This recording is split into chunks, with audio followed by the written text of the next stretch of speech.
I initiated the divorce, so I'm the one who will receive the money from the house through alimony." David casually remarked this and left the hospital room. As I attempted to discuss it with him, David paid no attention. This is how I found myself abandoned, still battling cancer. I became increasingly isolated, but strangely, the knot in my chest seemed to unravel. By this point, my love for David had cooled significantly. I go by the name of Mia, a housewife in my 44S. I live with my husband David. We don't have any children. Since our marriage, I believed we were mutually supportive. However, a wide gap had developed between David and me, one that seemed insurmountable. In a typical marriage, couples support and challenge each other while filling in for each other's weaknesses. But in our case, none of this seemed to apply. One day, when I returned from an errand, David, who had the day off, emerged from his room and demanded his meal. In his eyes, there were no days off for a housewife, and he had the expectation that I should never slack off. Even when I was unwell, David never helped with housework or allowed me to take a break. There were times when I was down with a cold and could hardly get out of bed. Yet even during such moments, when mealtime approached, David would come out of his room and demand that I make food. He showed no inclination to care for me when I was sick. On the contrary, he would often inform me that he had plans with friends, instructing me to leave the house and would return late, sometimes even in a drunken state. In my perspective, marriage entailed mutual support and caring for each other. However, David had a vastly different understanding of marriage. Despite my efforts to bridge this gap during the early days of our marriage, he never admitted to his wrongdoings. He always rebuked me sharply, telling me not to complain, especially as a housewife. My love for David had long since cooled, and I stopped expecting any understanding or support from him. In the midst of it all, something extraordinary happened to my health. Although I had always been prone to illnesses, this time I sensed that something was gravely wrong. I reached out to my father, who then took me to the hospital, where I received a diagnosis of cancer. Fortunately, it was detected early, allowing for prompt treatment. Eager to commence my medical journey, I asked my father to bring me the essentials from home, and I immediately began the admission process. Since David was at work, I sent him a brief message, informing him of my diagnosis and my admission for treatment. In all honesty, when I heard the word cancer, I anticipated a challenging and painful treatment. Anxious about my future, I couldn't help but think of David. Although I believed my love for him had waned completely, I still harbored a part of me that longed for his presence. Despite my cancer and weakening health, David displayed no care or concern for me. He didn't ask if I was okay or offer comforting words. I wanted to see his face, even if it were just for a moment. I wondered how he was faring without me. However, he remained indifferent to my struggles, a reality that weighed heavily on my mind. While I knew I shouldn't expect anything from David, I couldn't help but wonder if it was wrong to desire his support during my weakest moments. Was it such a selfish desire to want him to worry and care for me, even just a little bit? I'd never intended to burden him, only to seek some solace in his support. David never acknowledged this, and the more I realized this, the more distance grew between us.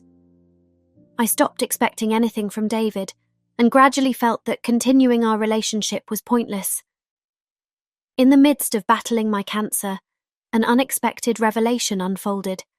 I had invested some money and managed to accumulate $15 million over the past 5 years. The $15 million in my bank book, which David found, was the profit I had earned. While I hadn't intended to keep this wealth a secret indefinitely, David chose to divorce me before I could disclose it. He never gave me the opportunity to reveal it to him. As a result, I was determined not to share the money with someone who was no longer my husband. I was certain that all $15 million would be mine. When I revealed this secret to David, his reaction was predictable. He demanded the money and insisted that it should compensate for my sin of keeping the secret. David's selfishness was glaring. He asserted that a wife's assets belonged to her husband. I never intended to keep this a secret forever, but I was waiting for the right moment to share it with him. However, David's unilateral decision to divorce me left me with no choice but to deal with it on my own. The more we talked, the colder my feelings toward David became. Continuing the conversation seemed pointless, as he continually painted me as the villain. I couldn't bear the thought of engaging with him any further, and my anger towards him grew uncontrollable. I couldn't help but feel foolish for having suffered and struggled for such a selfish man. I had expected his support, even during my illness, and despite my hopes, he never showed his face. I grew tired of suffering for someone who had been so self-centered. David continued to make outrageous demands, further confirming that reasoning with him was futile. As I realized that, my next move became clear. "Please stop it," I said. "You initiated the divorce, didn't you? You forced me into it." Adopting an accommodating attitude wouldn't work anymore. David's reaction was an outburst of anger, and I couldn't help but feel that he had gone too far. My feelings had cooled too. I attempted to engage in conversation with David, but he never admitted any wrongdoing. He'd sharply rebuke me, insisting that I shouldn't complain, especially as a housewife. My love for David had long since waned. It wasn't that I wanted to depend on him entirely. I'm a human being too, and like everyone else, I had my challenging days. I simply believed that he could offer some support during those times. However, David refused to acknowledge this need. As I realized this, the gap between David and me continued to widen. Gradually, I lost the desire to confront David, and as days passed, I even started to dread facing him in our frigid marital relationship. I knew better than anyone that continuing this relationship was futile. Amidst all this, something extraordinary happened to my health. While I'd always been susceptible to falling ill, this time, I knew something was seriously amiss. I reached out to my father, who was at our ancestral home, and he rushed me to the hospital. The doctor diagnosed me with cancer, but fortunately, it was detected at an early stage, leaving room for treatment. Eager to begin treatment promptly, I asked my father to bring the essentials from home and immediately went through the admission process. David was at work, so I briefly informed him via a message that I'd been diagnosed with cancer and was being admitted to the hospital for treatment. Honestly, when I heard the word cancer, I anticipated a challenging and painful treatment. Anxieties about the future flooded my thoughts, and during those trying moments, David came to my mind. I believed my love for him had completely faded, but deep within, I might have still longed to face him and spend time as a married couple. Given my current weakened state, I even hoped that someone as unfeeling as David, who had never shown any concern for me, might worry. I wished he'd ask, "Are you okay?" and say some kind words. A single visit from him would have sufficed. I wanted to see David's face, even if only once. I wondered if he struggled with daily life in my absence, and my thoughts drifted to what he might be going through now. I felt a deep sense of guilt for my inability to manage household chores. However, despite waiting for several days, David never appeared. My messages to him were marked as "read," but I received no response, not even a simple acknowledgement like "okay," let alone the words, "Are you okay?" It seemed as though he didn't care about me at all, even in the face of my battle with cancer and my weakened state. This harsh reality weighed heavily on my mind, causing unbearable pain. I knew it might have been foolish to have expectations, but was it so wrong to desire my husband's care and concern during my moments of weakness? It wasn't about burdening David. I simply yearned for him to show some worry, to care for me, even just a little. Even this small selfishness wasn't granted. At that point, I resolved to stop expecting anything from David. With this determination, I continued to fiercely battle my cancer. As expected, the fight was excruciating, with the medications taking a toll on my body. Countless sleepless nights due to discomfort, led me to contemplate stopping the treatment, allowing my deteriorating body to take its course and face the end. However, each time my parents assured me that it would get better, providing encouraging words, I found the strength to persevere. One day, while I was feeling unwell and staring blankly at the ceiling from my bed, my room's door suddenly swung open. I wasn't anticipating my parents' visit that day, so I wondered who the unexpected visitor might be. As I turned my gaze, I saw David. I pondered if he had finally come to check on me out of concern, seeing how emaciated and drained I had become. A multitude of thoughts raced through my mind, rendering me speechless.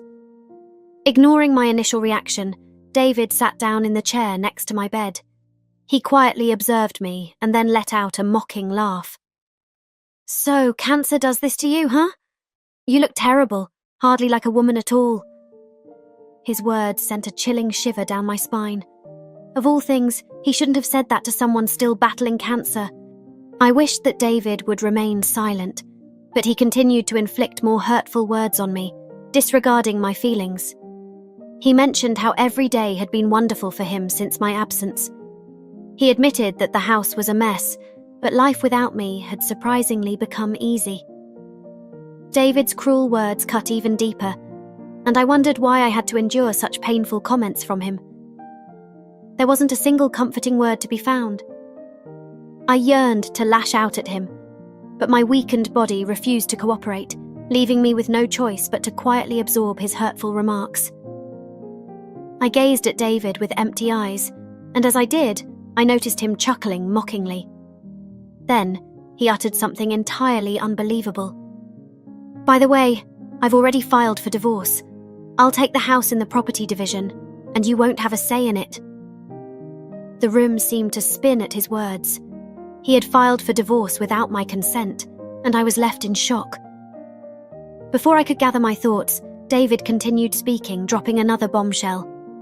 "One day," he said, "I've fallen in love with someone else.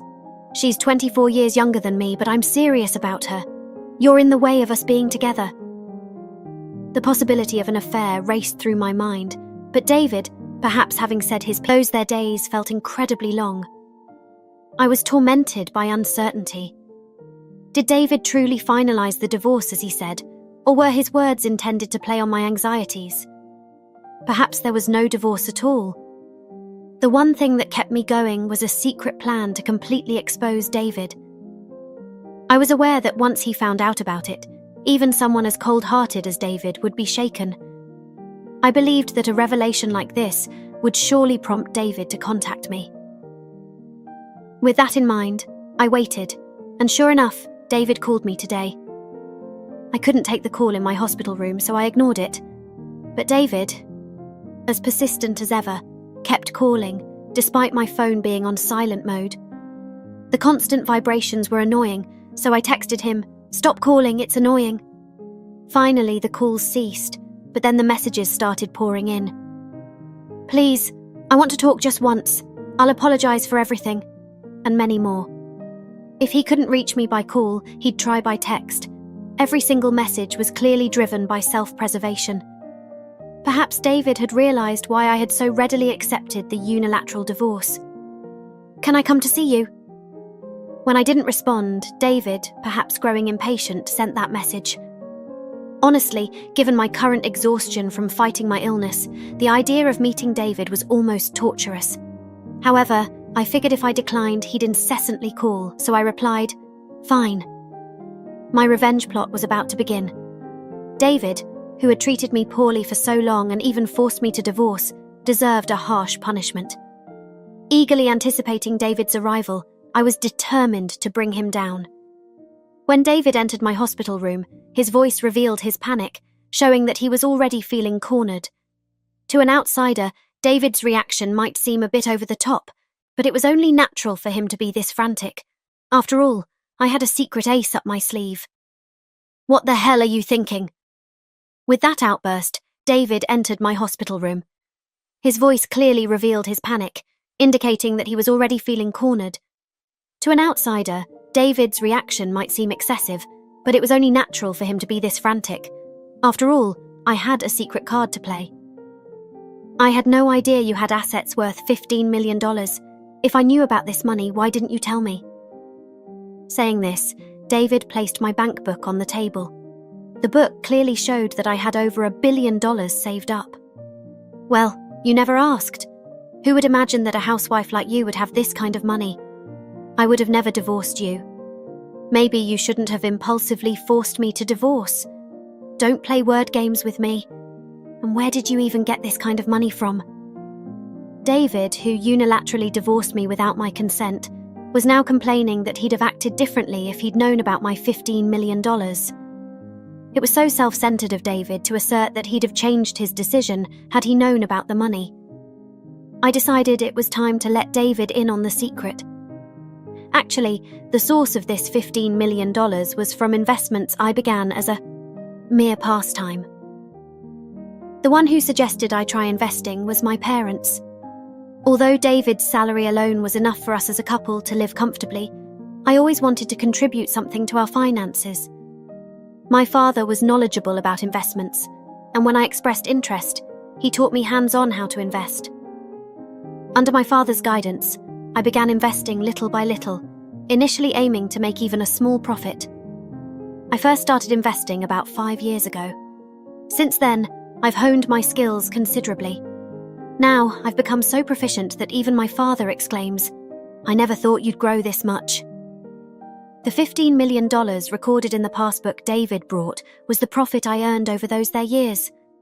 I actually intended to tell David at the right time, but then I was diagnosed with cancer, and David decided to force me to divorce. I never intended to take this secret to the grave. Once I recovered from cancer and could return to a normal life, I had planned to confide in David about the $15 million, and as a couple, we intended to share the money to ensure our life together. But before that could happen, David made the unilateral decision to divorce. It would be absurd to share the money with someone who's no longer my husband. Given the circumstances, all $15 million will probably be mine. Hearing my story, David's face turned crimson with rage. If I had known you had this much money, I wouldn't have divorced you. You're at fault for not revealing it immediately. Pay me alimony right now, the $15 million, to compensate for the sin of keeping secrets from your husband. Faced with such a vast sum, David seemed to be either overwhelmed or simply unable to accept that he wouldn't be getting the money. Either way, he was making outrageous demands. Now that we're divorced, no matter how things turn out, there's absolutely no way I'm giving the $15 million to David. And yet, David was so desperate to get his hands on the $15 million right in front of him that he was saying absolutely unthinkable things. I couldn't help but chuckle. "What are you laughing at?" David said. "Enough with the disrespect. I've always been irritated by your attitude. Did you ever think it's arrogant for a wife to have such wealth? A wife's assets are her husband's, so you should hand over these assets to me. What do you mean, a wife's assets belong to the husband? I never intended to keep the existence of this money hidden forever. It's just that you went ahead and divorced me before I could reveal it. Stop making excuses," David accused me, although I didn't recall making any ridiculous excuses.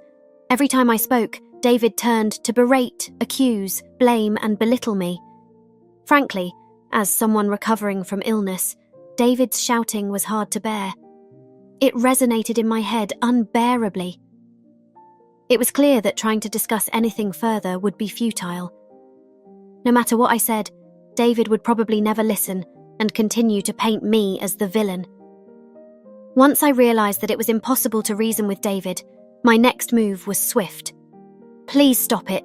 You are the one who went ahead and divorced, right? You forced me to divorce, right?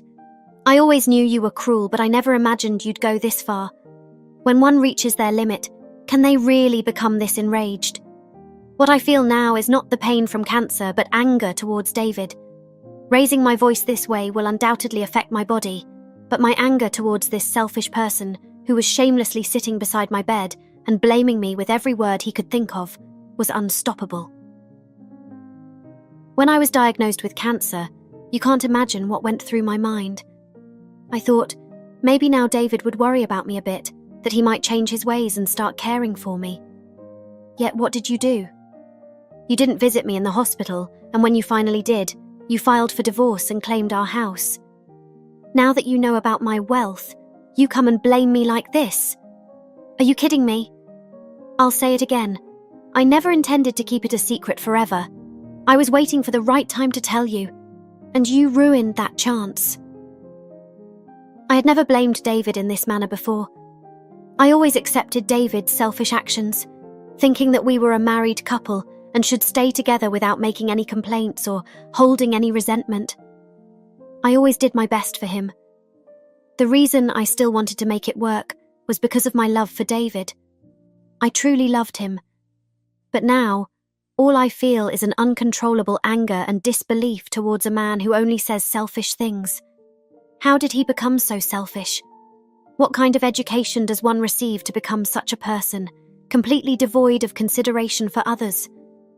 While I am at a loss for words and utterly appalled, I realize it is futile to question this. As a person who would engage in infidelity, proceed with a divorce without consent, and expect sane reasoning from them is beyond comprehension. "Please, I'm begging you," she said. "She'll definitely divorce me unless I bring her the $15 million. Knowing that you have that amount, if I can't get that money from you, I'll be left all alone. You like me, don't you? Don't you have any feelings of wanting to help the person you like?" From what I've heard from David, it appears that his mistress is also quite greedy.